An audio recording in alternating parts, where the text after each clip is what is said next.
سلام كميت صنحفتواتن كبراتن نايزي يوتيوب channel تخاتلتي نزعلت سحرنا لكم حاصرت نوانون زيناتات كم تلومد حزنا لكم قريبنا لنا فلما لايك شير سبسكرايب እንዳገበርኩም كساف ፍጻም መደብና حاويركم ناخذ صنحو بخبر نعدم زينا مسوعتي ودمني تسويو بعشران كلتن حدار كلتشن عشران حموشن قديم تقادلاي برغادي الجنرال قبر قيدان حبتاب ودمني زحادر حمام ننوح إوان حكمنا وخنكن ككايد لدحر مزناح عم مبل سعان سلستن عدميو تسويو قديم تقادلاي برغادي الجنرال قبر قيدان حبتاب ودمني أبشحن تشعات ميتن سعان سلستن نام مسار حزبا وحيل تات دحر مسلافو قابترات واقع سراويت زتفالالي صفحتات بزتفالالي مزنت كساب حلقة ستاف كفل سراويت بمخان لحزبن هاجرن بتوفاين تجلجيليو بدحرنا تنتون عب حيلتات مكل قاد بستفالالي مزنت زسارح قديم تقادلاي برغاد الجنرال قبر قيدان حبت أب ودمني خاب عزاز خفل سراويت كساب حلقة ستاف كور كم أون كل تشحن سلسان كساب كل تشحن عسرت شعاتن حلاف إميغريشنن زي جنتن كوين صريحيو قديم تقادلاي برغاد الجنرال قبر قيدان حبت أب ودمني كاب تقلال عدميو اتحامسان كلتن عامتات نهزباو علماء وفي ويو برغاد الجنرال قبر قيدان حبت أب ودمني بعل حدارن أب بخل تولداتنيو سنة سرعات قبري قديم تقادلاي برغاد الجنرال قبر قيدان حبت أب ودمني لو مسوني عشران أربعة حدار كلتشن عشران حمشتن لك ساعات عسرت دحر قطري أب مخانة مقابر حربنياتات اسمرا كفت سميو سرابيتن مسارحتن مقالستن محازتن صنعاتن منا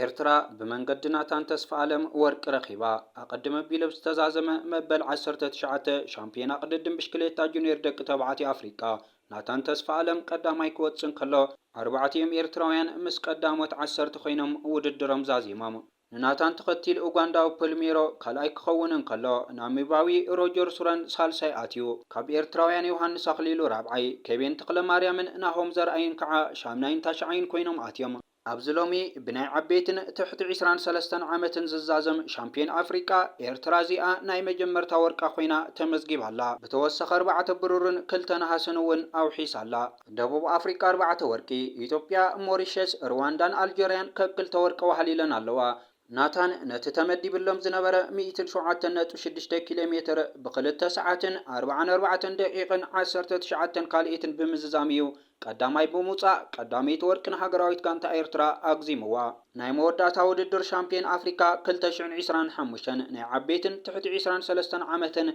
بأقواصاصر قرن أفريكا لكع ساعات حدا خجمريو ኤርትራን ኤርትራውያንን መወዳደር ተአልወ ሻምፒዮን አፍሪካ ኺነም ቅድሚ ሕጂ ዝኾነት ሃገር ከተመዝግቦ ዘይከኣለት ስፖር ሃትሪካዊ ሪከርድ ኣመዝጊቦም ኣለዉ እዚ ከምዚ ኢሉ እንከሎ ኣትሌት ሳይሞን ተስፋ ገርግሽ ኣብ ሚላን ኢጣልያ ተሸላሚ ወርቂ ሜዳልያ ኮይኑ ኣብ 2008 ነዚ ብሲንክ ሚሊኒ ዓለም ለኻዊ ውድድር ደቂ ተባዕትዮ ዝፍለጥ ናይ ሃገር ኣቋራጭ ውድድር ኦሎምፒካዊ ኣትሌት ዘርእሰናይ ታደሰ ተዓዊትሉ ነይሩ እዩ እንሆ ድማ ሎሚ ንኡስ ወለዶ ኣትሌት ሳይሞን ተስፋ ገርግሽ ኣማኒኤል ደጊሙ ብምዕዋት ተሸላሚ ወርቅ ሜዳልያ ክኸውን በቂዑ አውደው ኢትዮጵያን ኬንያን ከባብ ሞያሌ አሞንጎ ሰራዊት ምክልኻል ኢትዮጵያን ሰራዊት ኬንያን ጎንጸ ጋጢሞ ሰራዊት ምክልኻል መንግስቲ ኢትዮጵያ ትማሊ 31 ዝኣኽሉ ወታደራትን ክልተ ድርዓት መኻይንን ምስ ሙሉእ ዕጥቆምን ኣጽዋራቶምን ኢዶም ከም ዝሃቡ ኣብ ማሕበራዊ መራኸቢታት ዝወጽእ ዘሎ ሓደ ኣዝዩ ዘገርም ሓበሬታ ኮይኑ እዩ ዝርከብ ሰራዊት ፌደራል መንግስቲ ኢትዮጵያ ኣብ ዝተፈላለዩ ኣጋጣሚታት ኣብዚ ሒዝናዮ ንርከብ ዘለና ዓመት ብተደጋጋሚ ብብዝሒ ከምዚ ዓይነት ኩነታት እናጋጠሙ እዩ ዝርከብ ዘሎ ፌደራል መንግስቲ ኢትዮጵያን ምክልኻል ናይቲ ሃገርን እቲ ሰራዊት ዘጋጥሞ ዘሎ ዓበይቲ ስዕረታትን ናይቲ ሰራዊት ሞራልን ናይ ምውጋእ ወነን መንፈስን ሙሉእ ብምሉእ ተዳኺሙ ብከምዚ ዓይነት መንገዲ ክማረኽ ምስ ተረኣዩ እዮም ኣዘዝቲ ሰራዊት እቲ ሃገር ሰራዊት ካብ ክማረኽ ክመውት ይቐሎ ክብሉ ክዛረቡ ዝስምዑ እዚ ትማሊ 31 ዝኣኽሉ ሰራዊት ፌደራል መንግስቲ ኢትዮጵያ ምስ ዕጥቆምን ኣጽዋራቶምን ክልተ ድርዓት መኻይንን ናብ ፋኖ ኢዶም ሂቦም ይርከቡ ኣለዉ እቲ ኣብ ክልል ኣምሓራ ዝካየድ ዘሎ ኩናት ሓያል ብዝኾነ ናሃርን መልክዕን ይቕጽለሉ ዘሎ እዋንን ሰዓትን እዩ እዚ ኩነታት ኣጋጢሙ ዝርከብ ዘሎ መንግስቲ ኢትዮጵያ ነዚ ዘጋጥሞ ዘሎ ከምዚ ዓይነት ቡድሆታት ክፈትሕ ዝኾነ ይኹን ዓቕምታት ሓፂርዎ ይርከብ ስለ ዘሎ እዩ ሰራዊት ፌደራል ናይቲ ሃገር ኣብ ክንዲ ሙማትን ኣደዳ መቕሰልትን ክኸውን ብከምዚ ዓይነት መንገድታት ነብሲ ኸድሕን ናብቶም እቲ ሃገር ዝርከቡ ዘለዉ ዕጡቃት ሓይልታትን ጉጅለታትን ብከምዚ ዓይነት መንገዲ ኢድን ዳሃብን እናተማረኸን ዝርከብ ዘሎ እዚ ናይ ትማሊ ፍሉይ ዝገብሮ ካብዞም 31 ኢዶም ዝሃቡ ወታደራት ዝበዝሑ ወታደራውያን ኣዘዝትን ነቲ ኣብ ባይታ ዝግበር ፀንሐ ውግኣት ክመርሕዎ ፀንሑ ምዃኖምን እተን ክልተ ዓበይቲ ድሩዓት መኻይን ምስ ሙሉእ ዕጥቀን ነፅዋራትን ስንቅን ከም ዝነበራ ካሊእ ተወሳኺ ብድሆን መንግስቲ ኢትዮጵያን ምክልኻል ናይቲ ሃገርን ኮይኑ እዩ ዝርከብ ኣብ ዝለዓለ ጠርዝን ብቕዓትን ኣሎ ዝተባሃለ ሰራዊት ፌደራል መንግስቲ ኢትዮጵያ ብከምዚ ዓይነት መንገድታት ኣብ ፀገም ከኣቲ ኢና ንዕዘቦ ዘለና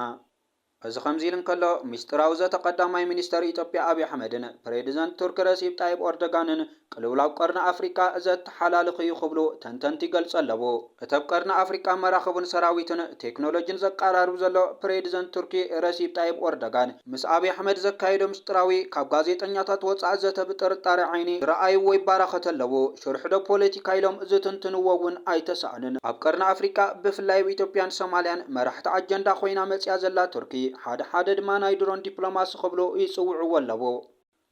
ሰበስልጣን ኢትዮጵያን ዕሱባት ልሂቃንን ኣብ ዝሓለፈ 3 ዓመታት ከካይድዎ ፀንሑ ዘመተ ኣብ 3 ከፊልና ክንሪኤን ንኽእል ኢና ቀዳማይ ነቲ ኩነታት ከም ስጋኣት ህላወ ምቁራጽ ካልኣይ ዳግመ ምጽሓፍ ታሪኽ ሳልሳይ ምትሕዋስ መሰላትን እዮም ናፍቲ ቀዳማይ ምስ ንሰግር ስጋኣት ህላወ ዘይከሓድ ሓቂ ወደባት ኣብ ጉዳይ ሎጂስቲክን ቀረባትን ዕዙዝ ተራእዩ ዘለወን እንተኾነ ግን ወደብ ዘይምህላው መስኩነት ህይወትን ሞትን ምድራጎ ናይቲ ሓይሊ ሓዊሱ ክወርር የስጉምቲ ክወስድ የዝብል አንደበት ምኽኑይ ንምግባር ዝዓለመ እዩ ገለ ካብቲ መራሕትን ዕሱባት ልሂቃንን ኣብ ዝተፈላለየ ኣጋጣሚታት ዝሃብዎ መግለጺታት ሕቶ ቀይሕ ባሕሪ ንኢትዮጵያ ናይ ሃገራዊ ህላወ ጉዳይ እዩ ቀይሕ ባሕርን ግድብ ኣባይን ኣብ መጻኢ ኢትዮጵያ ወሰንቲ እዮም ኣብ ምዕባለ ወይ ምጥፋእ ኣበርክቶ ዝገብሩ እዮም ኢትዮጵያ ዕጽውቲ ሃገር ክትከውን ፍትሒ ኣይኮነን ኢትዮጵያ ዕጽውቲ ሃገር ኮይና ኣይትነብርን እያ ፍትሒ እንተሲኢና ናብ ስነ መጎት ሓይሊ ክንኣቱ ኢና እዚ ሃዲድን እዘንቡዕ ነባህላታት እዚ ነገርጭት ዝደፍእ ውሽጣዊ ሓበራዊ መረዳእታ ንምፍጣር ብሓደ ወገን በቲ ካልኢ ድማ ኢትዮጵያ ንላዕላውነት ጎረባብቲ ሃገራት ከም ቀንዲ ቡንድሆ ናይ ህላወ ኣትቆፅሮ ምዃና ንምርኣይ ዝዓለመ እዩ እዚ ናይ መንግስቲ ስርዓት ብልጽግና ናይ ቅብፀተ ተስፋ ምንቅስቃሳት ብከም ኢማራት ዝኣምሰሉ ናይ ደገ ሓይልታት በልክዕ ምስ ተመዝመዘ ከዓ እዩ ነቲ ናይ ኢትዮጵያ ናይ ህላወ ስጋት ተባሂሉ ዝተጠመቐ ናይ ይምሰል ሽግር መፍትሒ ዝብልዎ ከቕርቡ ናይ ገዛእ ርእሶም ናይ ወደባት ምግባት ኣጀንዳ ከሳስዩ ንኢድ ኣታውነት ባብ ዝተራሕወሎም ናይዚ ጉዳይ ፍሉይ ኣብነት እቲ ኣብ ባሕቲ ጥሪ 2024 ዝተኸተመ ውሽል ናይ መረዳእታ መዘክርን ድሒሩ ዝሰዓበ ምንቅስቃስ ኢማራት ኣብ ወደብ በርበራ ናይ ሶማልን እዩ እቲ ካልኣይ ዳግመ ምጽሓፍ ታሪክ ዝብል ከዓ ሰበስልጣንን ዕሱባት ልሂቃንን ኢትዮጵያ ቀይሕ ባሕሪ ተፈጥራዊ ደው ኢትዮጵያ እዩ ኢትዮጵያ ንዘመናት እታ ዝሓየለት ናይ ባሕር ሓይሊ እያ ነይራ ንገማግም ቀይሕ ባሕሪ ዘጥፍአ ታሪክ ክእረም ዘለዎ በደል እዩ ብዚ ዓይነት ብህሎታት ነቲ ድሕረ ምምስራት ሃገር ኤርትራ ከም ሃገር ዝተመስረተት ኢትዮጵያ ናብ ቅድመ መግዛእቲ ዝነበረ መዋዕል ክምልስዎ ዘጻልቱ ዘለዉ ክመስሉ ነቲ ሒዛቶ ዘላ ስም ከይለበሰትን ህልው ጂኦግራፋዊ ክልልን ኣብ ዘይነበረሉ ሃፀያዊ መድረኽ ዝነበረ ካልእ ክውንነት ብምልዓል ናይ ገማግም ባሕሪ ባህርያውን ታሪኻውን መሰል ብዝሰመይዎ ዲስኩር ኣብ ልዕሊ እቲ ዓለምና ትመሓደረሉ ዘመናዊ ሃገራዊ ሕጊ ልዕልና ናይ ጽዋያዊ ትራኽኦም ከርእዩ ህርድግ ይብል ኣለዎ ናይ ተብሻምናይ ክፍለ ዘመን ዝነበረ ጽልዋ ንግስነት ኣኽሱም ምስ ሕጋዊ መሰላት ዘመናዊት ኢትዮጵያ ምትእሳር እውን ሓደ ካብቲ ንሰማዕ ዘደንጸወ ምትሕዋሳት እዩ ምክንያቱም ኪኔ ርሕቀት ክሊ ግዛኣት ሃገር ስለ ዝኾነ ንዝብል ትርጉም ቀይሕ ባሕሪ ናይ ደቂ ሰብ ሓበራዊ ውርሻ እዩ ብዝብል ክትርጉምዎ ኣይሓነኹን ድሕሪ ዝኽልስ ሓሳብ እዚ ዝስዕብ ድማ ኢትዮጵያ ኣብ ምሕደራ ቀይሕ ባሕሪ ክትሳተፍ ኣለዋ ዝብል ድርብ ልዓላውነት ዝግህስ መግለጺ እዩ ከምዚ ዓይነት ምትሕዋሳት ሰበስልጣን ኢትዮጵያ ብተመልከተለይ ካብ ዘካይድዎም ማይ ዘይዕቁሩ ኣጀንዳታት እዮም ዕላማ ናይዚ ኣጀንዳ እዚ ብቐንዲ ነቲ ኣብ መንጎቲ ኣብ ኣህጉራዊ ሕጊ ባሕር ሰረት ዝገበረ ንመሰል ተጠቃምነት ዝምልከት ዲፕሎማስያውን ንግዳውን መፍትሒታትን ልዓላውነት ዕሽት ዝብል ጠለብ ግዝኣታዊ ክልን ዘሎ መፈላለዪ መስመር ንምድብዛዝ ዝዓለመ እዩ ነዚ ብሰላማውን ዲፕሎማስያውን ኣገባብ ክትግበር ዝከኣል መርሕ ብኻሊእ ሰላም ዝዘርግ ፀዋታ ንምትካእ ነቲ ሕጋዊ ምድብላቕ ዝያዳ ምኽኑይ ንምግባር ድማ እያ ኢማራት ኣብ ቅድሚት ተሰሊፋ ነቲ ጂኦፖለቲካዊ ቁማር ኣብ ምምዋልን ምውሃድን ትሰርሕ ዘላ ኢትዮጵያ ረጊጻቶ ዘላ ሃዲድ ናብ እዩ ክወስዳ ሕምረት መልእኽቲ ናይ ዝዓንቀጽ እዚ ዕድል ናይ መራሕቲ ዘይብላ ኢትዮጵያ ሕጂ እውን ኣብ ቀራና መንገዲ ከም ዘላ ዝእንፍት እዩ ምክንያቱ እተብ ትሕቲ ግዙፍ ኣጀንዳ ኢማራት ዓረብ ዕቂልካ ዝውፃእ ሽግር ዘላቒ ኣይኮነን ከምኡ እውን እቲ ኢማራት ዝመረፀት ተፀወታ ቁማር ንኢትዮጵያ ዓቕሚ ኣይኮነን እቲ ዝኸፍአ ነገሩ ድማ ኪኔ ክፍጠር ዝኽእል ዝዓበየ ሃገራዊ ሓደጋ በዚ ሕጂ ኣብ ስልጣን ዘሎ ጉጅለ ዝወሰድ ዘሎ ስጉምትታት ነተብ ኢትዮጵያ ዘድሊ ዲፕሎማስያዊ ዓወት ዘላቒ ልምዓት ዘድሊ ጸጋታትን ተኣማንነትን ድሕሪ ሕጂ ሃሰሲልካ ከም ዘይርከብ ይገብሮ ምህላው እዩ ዝግለጽ። ኣብ መደምደምታ እታ ኣብ ዞባና ብብዝሒ ህዝቢ ኣብ ቀዳማይ ደረጃ ትስራዕ ኢትዮጵያ ኣንፈታና በእዩ ፍኸረኣኸ ንኹነታት ዞባና ብኸመይ ክጸልዎ እዩ ከምቲ ልሂቃታት ዝብልዎ ደስ ዋላ ብኣንጻር እዩ ኢትዮጵያ ብጸንቂ ዞም ሕጂ ኣብ ስልጣን ዘለው መራሕታ ኣብ ወሳኒ መድረኽ እያ ትርከብ ዘላ በቲ ንሕና ምዕቡላትን ተዓጻጸፍትን ኢና ኢሉ ዝሓስበ እምርኦም ኣቢሎም ንዘይፍጸም መጽባዕታት ግዳማዊ ጂኦፖለቲካዊ ውጥን ክሓፍሱን ዘይፍጸም ረብሓታት ክድምርን ብሓደ ወገን እቲ ኻሊእ ከዓ ንግዚኡ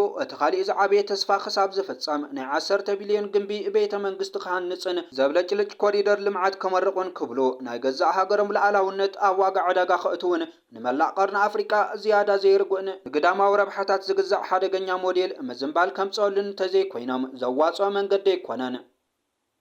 ጀነራል አልቡርሃን ነቲ ኩናት ከም ዝቕጽልሎ ኣፍሊጦም መራሒ ወታደራዊ መንግስቲ ሱዳን ዝኾኑ ሌተናንት ጀነራል ዓብዱልፈታሕ አልቡርሃን ኣብ ልዕሊ መናሓንሕቶም ዝኾኑ ሓይልታት ቁልጥፉሃዊ ደገፍ ዘካይድዎ ዘለዉ ወታደራዊ ስጉምቲ ንምቕጻል ድልው ምዃኖም ተዛሪቦም። ሱዳን ታይምስ ከም ዝሓበሮ እቶም ጀነራል ነዚ ዝበሉ ትማሊ ብግዝኣት ዋይት ናይል ጻዕዳ ኒል ኣልቋዓይታሕ ተረኺቦም ኣብ ዘስምዕዎ መደረ እዩ። ከምቲ ጸብጻብ ፕሬዚደንት ኣሜሪካን ትራምፕ ንጉዳይ ሱዳን ቀላሕታ ከም ዝሃበሉ ቃለብ ዝኣተወሉ ጽባሕ እቶም ጀነራል ንዘተ ድልው ምዃኖም ገሊጾም ዝነበሩ እኳ እንተኾኑ ናይ ትማሊ መደረኦም ግና ኣብ ውሽጢ ሒደት መዓልቲ ነዚ መርገጺኦም ከም ዝቐየሮ እዩ ዘርኢ። ብኻሊእ ወገን እዚ ናይ ጀነራል አልቡርሃን ምቅያር መርገጺ ዝመጸ እቲ ላዕለዋይ በዓል ስልጣኖም ኣስመራ በጺሖም ድሕሪ ምምላሶም ምዃኑ እቶም ጸብጻባት ተረዲኦም ቅድሚ ትማሊ ምክትል አልቡርሃን ዝኾኑ ማሊክ ኣጋር ኣብ ኣስመራ ምብጻሕ ገይሮም ነይሮም። ኣገልግሎት ዜና ሱዳን ሱና ነዚ ብዝምልከት ኣብ ዘቕረቦ ጸብጻብ ንማሊክ ኣጋር ኣብ መዕርፎ ነፈርቲ ኣቀባብላ ዝገበረሎም ሚኒስትር ጉዳያት ወጻኢ ኤርትራ ኣቶ ዑስማን ሳልሕ ምዃኖም ኣረዲኡ።